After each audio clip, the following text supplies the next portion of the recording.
ध्याये ब्रह्माण्डनाथं नीलनिरदतनु रत्नसिंहासनस्थं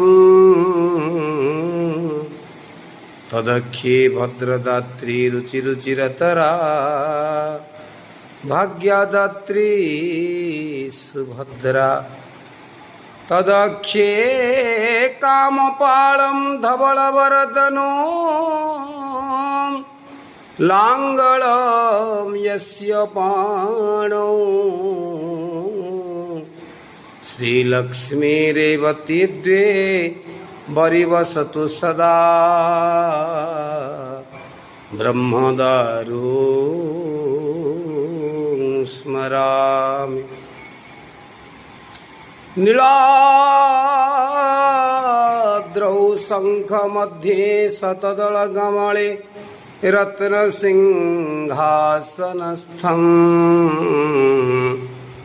सर्वालङ्कारयुक्तं नवघनरुचिरं संयुतं चाग्रजेन भद्रायाः वामभागे रथचरणयुतं ब्रह्मरुद्रेन्द्रवन्द्यं वेदानां सारमीशं स्वजनपरिवृतं